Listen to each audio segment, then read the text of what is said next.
Nothing's gonna happen to you. You're in the middle of New York City. This is your town.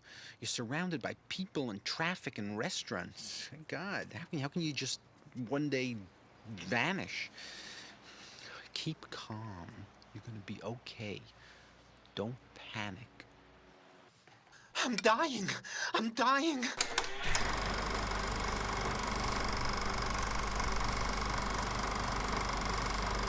Welcome back to Life Lessons in Film. Hello. Today, we're going to be making sense of life through Hannah and her sisters. Mm-hmm. I have something on me. always have something on you. It follows Hannah and her sisters. So Hannah, Holly, and Lee, their parents, Elliot, Hannah's current husband, and then we got Mickey. I got the classic symptoms of a brain tumor. 2 months ago, you thought you had a malignant melanoma. Naturally, I had the sudden appearance of a black spot on my back. It was on your shirt. So the movie takes place over 3 Thanksgivings, and it follows all the main characters' stories. They intermingle and intertwine. Elliot, we learn in the first Thanksgiving that he has always had feelings for hankering. Lee. Has always had hankerings for Lee, being Hannah's youngest sister. Yes. And then ultimately, between the first and the second Thanksgiving, they end up entering into an affair. Holly's story is basically just going from one thing to another. I'm going to be a writer. I'm going to be an actor. And then she eventually meets up and gets together with Hannah's ex-husband, Mickey. Hannah's story is she is battling with being the main glue of the family, the caregiver. So Holly, her sister, relies on Hannah to help her support her financially and emotionally. And Hannah also supports the parents as well. Financially and emotionally. Yeah, it seems like she was really the only one that really it worked out for her. The sisters are envious of that. The parents are probably also envious of that because they had failed dreams of performing and working in the arts as well. Everybody relies on you for so much. You're so giving. It's not a criticism. We love you. We're grateful. You're grateful, but you resent me.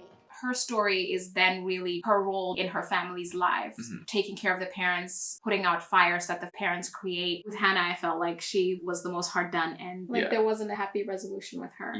Which I felt that happens, was so unfair, but you kind of, it happens at the same time. Why we liked it. It's a very realistic in terms of the human condition for me. I find all the characters very understandable. It does a good job of really helping you see everybody, right?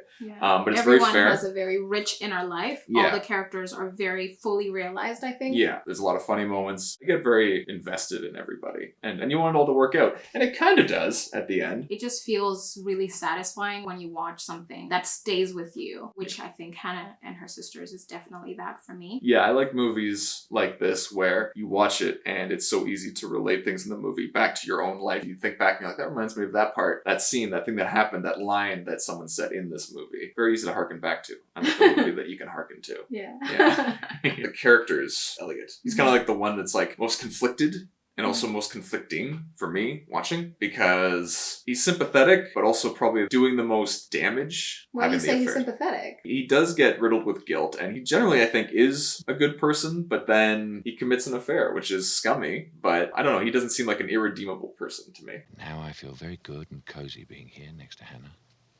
There's something very lovely and real about Hannah. She gives me a very deep feeling of being part of something. She's a wonderful woman, and I betrayed her. She came into my empty life and changed it, and I paid her back by banging her sister in a hotel room. God, I'm despicable. What a cruel and shallow thing to do.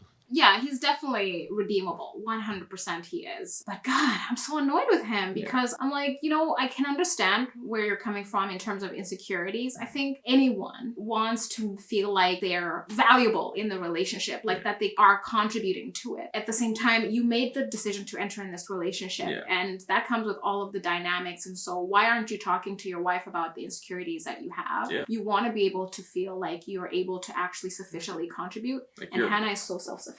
Like you're making your partner's life better because you're part of their life. Yeah, so I'm sensitive to that, but I am really upset with him. And also with her sister, my God, that is awful. Someone could say, well, sometimes you don't choose who you fall in love with. He wasn't even in love with her. Yeah, he just desperation went. attempt. To feel like he could, matter to someone more or something. Exactly. And then when he did bring it up to Hannah, then she was kind of shocked, like it was kind of new to her. I need someone I can matter to. You matter to me completely. It's hard to be around someone who gives so much and needs so little in return. Philip, I have enormous needs. Well, I can't see them and neither can Lee or Holly.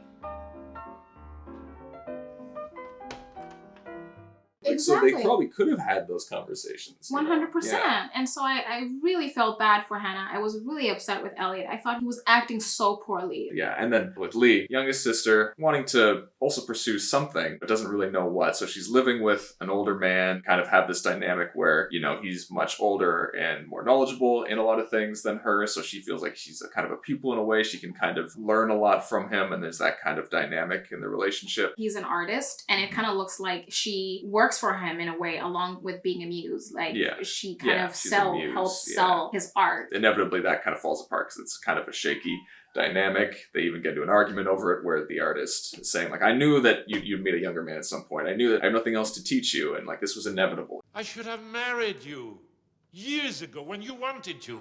I should have agreed. Oh, God, don't you know it never would have worked? I told you one day you would leave me for a younger man.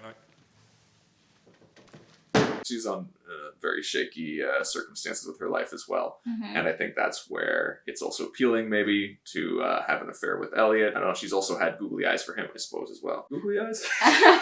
You know what I mean? That's a thing. Yeah. I think googly eyes are like the ones that keep... Yeah. Well, I don't know. Googly eyes? I don't Where know. they ogle each other? I think her ending up getting into a relationship with Elliot does have something to do with her own personal resentment towards Hannah, which I think the siblings all do, based off of her being the success and the one that everybody adores. Yeah. They all look at her as perfect. She even says to Elliot, I was so worried I wouldn't compare with Hannah. Oh, my God. You really do have those thoughts, don't you? All the time. and I think she takes some pleasure. Yeah, she and derives feeling some like, pleasure in feeling hey, like, look, now I got something that Hannah had. Or Yeah. Same playing field with her in this case here. Yeah. Or look at me now, or, Couldn't you say something? You have to slither around behind my back. Saying it now. So you met somebody else? Yeah. But oh God, you knew that was going to happen sooner or later. I can't live like this. She's not married to Frederick, but I guess still cheated on Frederick. So she cheated on Frederick with her sister's husband. So what kind of sister yeah, is this? yeah, With yeah. sisters like that, Yeah, honestly. yeah, who and I needs get it, envy? right? The whole family, the parents are competing with the kids are competing with the parents, the kids are competing with each other. There's so much competition, envy, and comparison that Lee maybe felt like, hey, now in some way I kind of measure up to Hannah. And it seems despicable because you're like, really, that's the way you want to feel equal to her by, having an affair with her husband? But I think when you have that level of competition amongst people that you're supposed to be the closest to, it can really do something to people's brains where there's no rationality or compassion for the people that will get affected. It's like this blind competitive envy that just like drives them to do things that it's not who they. It's like it's a different person. Those kinds of things become harder with family because these are people you spend your holidays with. They're a part of your life, like it or not. Yeah. And every single day you are faced with the competition and you are faced with your parents think that this sister is better than you are, and your success will be determined by how much you measure up to Hannah. Yeah. A lot of parents, some inadvertently, but some on purpose because they're so toxic, breed competition among siblings, and this kind of stuff happens. Of all of us in the family, you were the one blessed with the true gift. My true gift is luck, Mom. I just had a lot of luck for my first show, I always thought Lee was the one destined for great things. Yes, she is lovely, but she doesn't have your spark. She knows it. She worships you. She wouldn't dare get up there on stage. People do these desperation moves for the idea that maybe they'll find love, whatever that means to them at the time. And Lee, maybe he's thinking in a kind of outlandish way, thinking if I can measure up to Hannah, then maybe my parents will finally see me as a person, as their daughter. Maybe I'll get some recognition or praise or love from them. Or maybe I'll feel good about myself. Yeah. I'll feel like I actually matter. Yeah. Because in that family, whether or not you matter is determined by how good your acting career is going. It's a show business family. So everyone has to show themselves to be carving their own path somehow. And if you're not doing that, then you don't matter, right? I can be sensitive to her too, because I think it really hurts when your parents create these dynamics between siblings. And I think it really is hard then when you are the siblings that isn't measuring up. That for sure would be really hard. So I'm sensitive as well to Lee, but I still do not think that it justifies what she does at all. Holly just struggles to really get, successful or be good at anything that she tries, which again, there's a a lot of pressure put on her to be able to sing, dance, perform, right? There's this guy that she has an attraction to, and then the friend ends up attracting him more, and then so she's like, what am I good at? I'm not good at anything, and she has so little self-esteem, and then is just in self-pity mode all the time. Obviously, he prefers April. Of course, I was so tongue-tied all night. I can't believe I said that about the Guggenheim. My stupid little roller skating joke. I should never tell jokes. Mom can tell them, and Hannah, but I kill them. Yeah, she definitely struggles the most of the sisters because as much as Lee doesn't necessarily have a career of her own, she's well taken care of by Frederick. But with Holly, she's just down in the dumps and she really needs to all the time be asking Hannah for money. And I can imagine what a low point you must be in all the time to be asking your sibling for money and that much money too. Yeah. Hannah, I have to borrow some more money. Don't get upset. I never get upset over that. This is the last time, I promise, and I'm keeping strict accounts. Holly, please, don't insult me. Someday I'll pay it all back. No. How much do you need? $2,000. I know it's a lot, but my friend April and we have this catering idea I think it's going to be great. Tell me one thing. Are we talking about cocaine again? I swear. We've already got some requests to do a few dinner parties. When you've had those challenges in your life, like addiction, you, I think, have a lot of shame, which I think she does. And it makes you feel even worse where it's like, am I trustworthy to people? I know how people look at me. I'm just not doing well. And people just see you as that person who's never succeeding. I remember when Holly talks to Hannah about this role that she's trying out for and it involves singing. And Hannah is just like, are you sure about that? I think I can fake my way through a song. Easily. Why, you don't think it's realistic? No, I didn't. I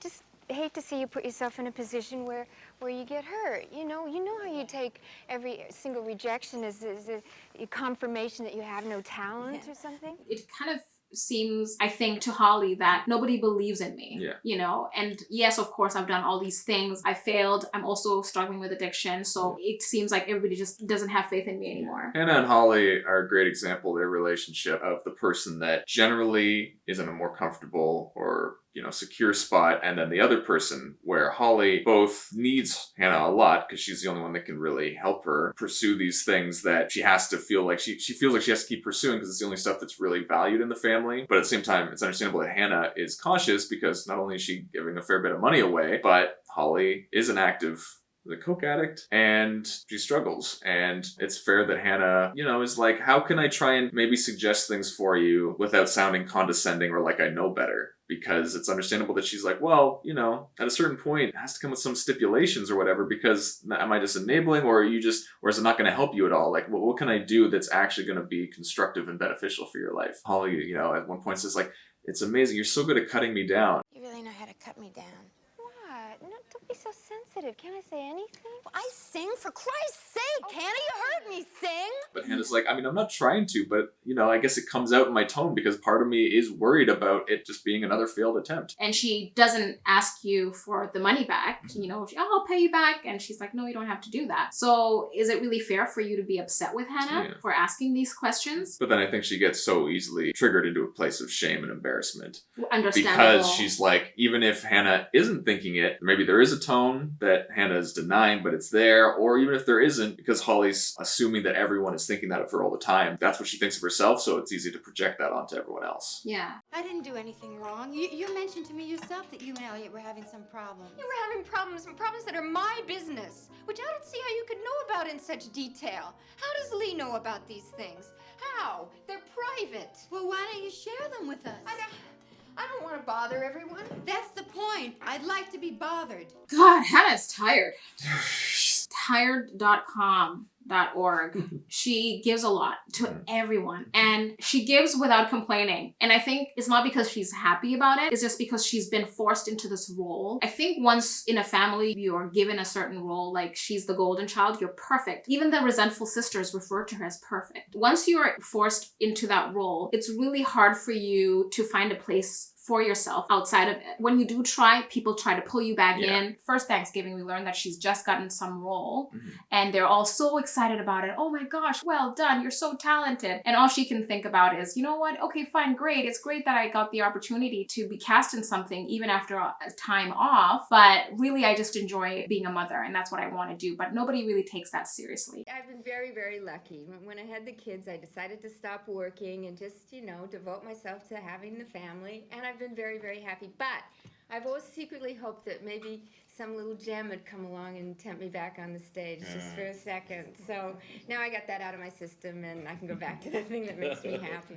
The thing about you're such a good actress, it's not because they actually care about Hannah, it's because her being an actress serves them. So she has a lot of pressure and she understands that she has this pressure because otherwise she wouldn't be going to take care of the parents and putting out the fires there. She wouldn't be giving money to Holly, even though she's concerned. She has legitimate reservations about it. People put her in this role and then they resent her for being in that role that they put her in. I think of all the people, I really felt the most sorry for her. Getting cheated on, I think she really does care for Elliot. But I do definitely think that she isn't tending to this relationship as much as I think you should if you're in a marriage or in any relationship. I think she is still so tied to her family. I do think that she does in that way drop the ball on her relationship because it's not just up to Elliot to make things work. She for a long time senses that there's something wrong with Elliot. To her credit, she brings it up. Do you find me too giving, too competent, to I don't know, disgustingly perfect or something? No.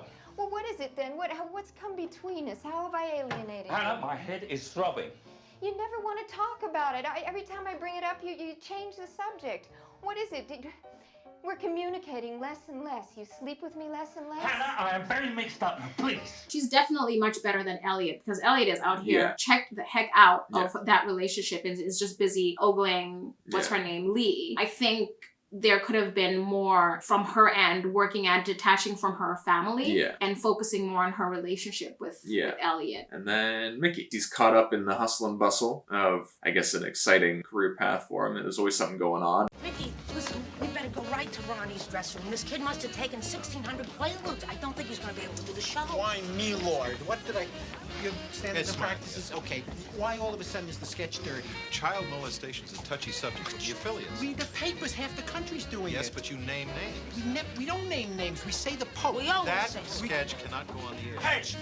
Even that can get dull or repetitive, or you still wonder what is the point. He's like, I mean, you're going to die. I'm going to die. The audience is going to die. The network's going to... The sponsor... I know, and your hamster. Yes. Listen, kid, I think you snapped your cap.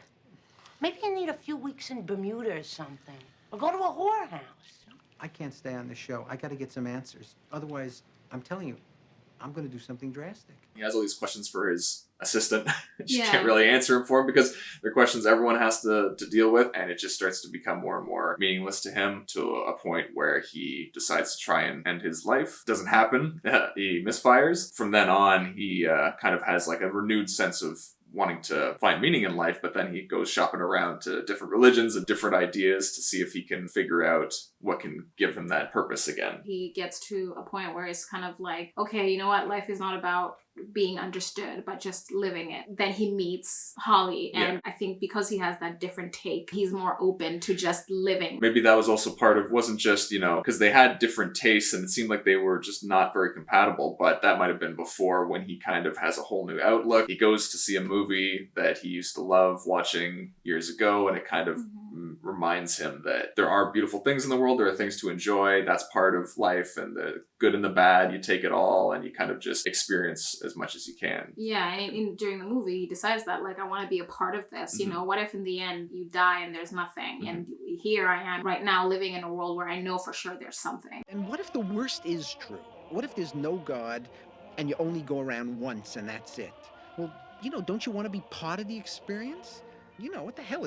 It's not all a drag. And I'm thinking to myself, geez, I should stop ruining my life searching for answers I'm never going to get, and just enjoy it while it lasts. With that new sense of vigor, I think, for life, he's more open to someone he dated in the past. And on that first date, he likened the date to the Nuremberg trials. Glad Hannah got us together. You know, she's got a great instinct for people. Oh, look, really. I'm sorry it didn't work out. Yeah, You know, it's me probably too. my fault. I've been a little Right. depressed lately. Yeah. I had a great time tonight, really. It was like the Nuremberg trials. Oh, I'll see myself home. Definitely a huge change for him. Yeah, when Mickey is converting to Catholicism, his parents find out. They're not happy. Mom, come out. Of course there's a God, you idiot. You don't believe in God? But there's a God, then why is there so much evil in the world? Well, just on a simplistic level, why were there Nazis?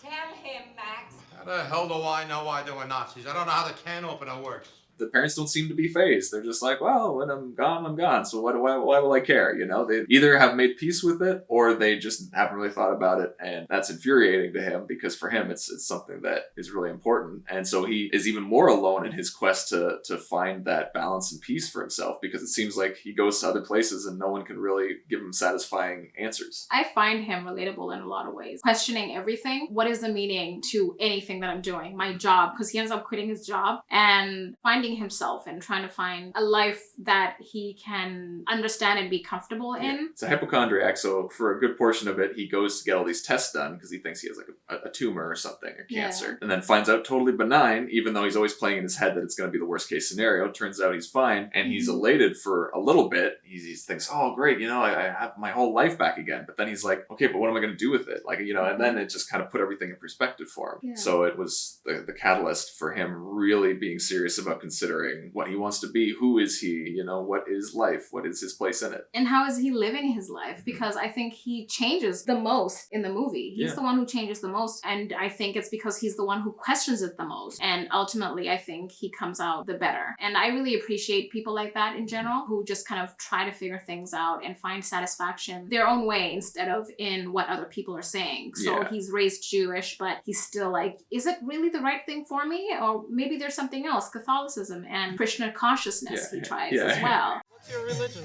Well, I was born Jewish, you know, but last winter I tried to become a Catholic, and it didn't work for me. I studied and I tried and I gave it everything, but, you know, Catholicism for me was die now, pay later, you know, and I just couldn't get with it, and I wanted to. You're afraid of dying? Well, yeah, naturally, aren't you?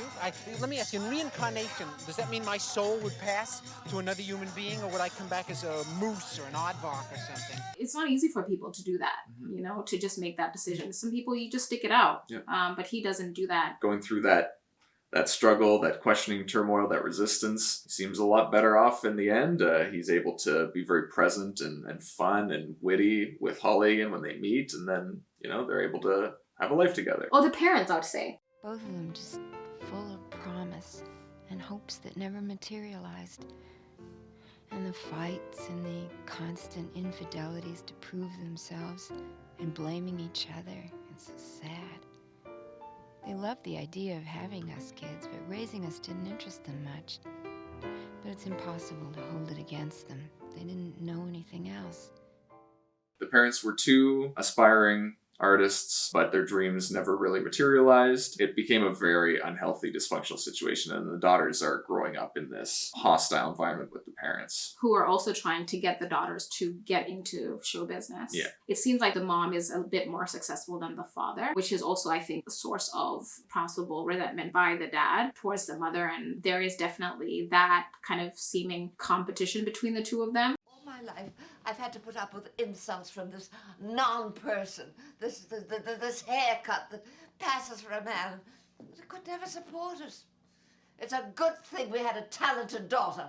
I can only hope that she was mine.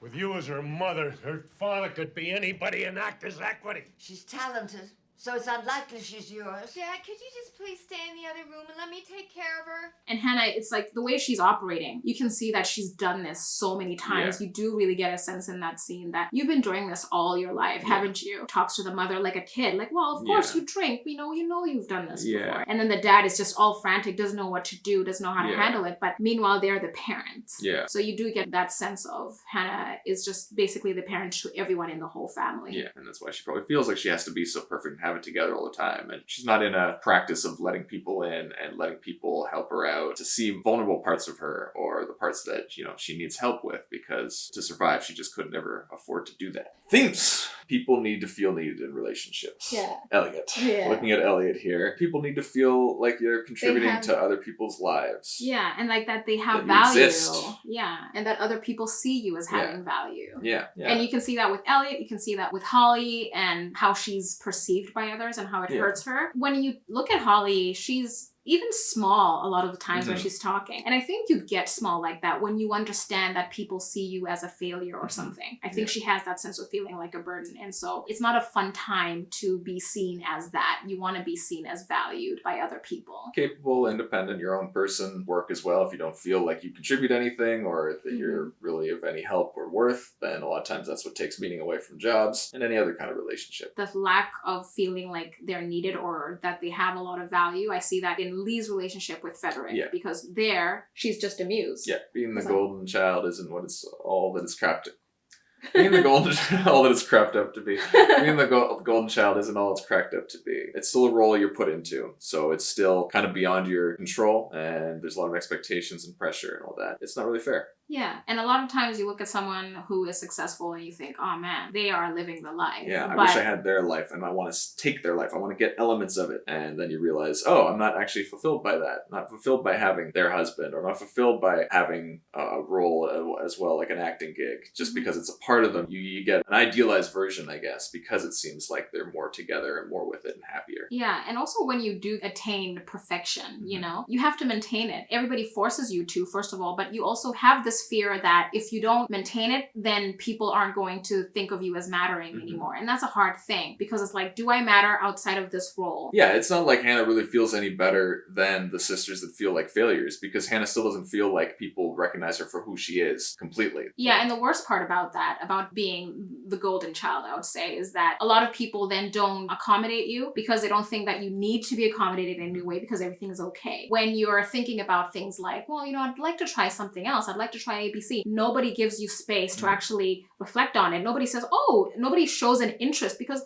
why do you want anything else? You already have the best in the world. That, or if you're struggling, people don't have as much sympathy. They're like, oh yeah, it must be so hard to be you. Well, I have that times 10, so why don't we go back to talking about me? Even when there are legitimate problems like... my sister is cheating on me. Yeah. And your sister, the sister who's cheating on you isn't thinking about, oh man, your life is not that perfect because you actually have a sister who's cheating on you. Me, you know? Nobody looks at you in that way because you're perfect. You have everything you need. Life is to be lived. There's a lot of beauty with the pain and struggle in life. What makes life meaningful is experiencing all of it and finding meaning in the good and the bad. But that's some stuff that we had to say about Hannah and her sisters. What do you guys think? Do you have any burning questions?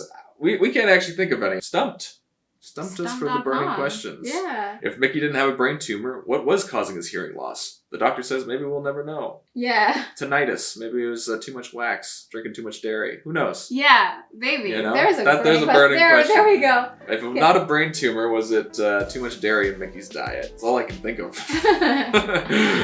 What did you guys think? Let us know in the comments down below. Share your thoughts on our thoughts and any burning questions or any other kind of stuff you guys can think of. Share it down below. Until next time, thanks for watching. That's a wrap. Peace.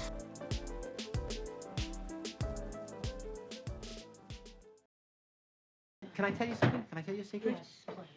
A week ago, I bought a rifle. I went to the store, I bought a rifle. I was gonna, you know, if they told me that I had a tumor, I was gonna kill myself. The only thing that might have stopped me, is my parents would be devastated. I would have had to shoot them also first. And then I have an aunt and uncle. Would have been a bloodbath.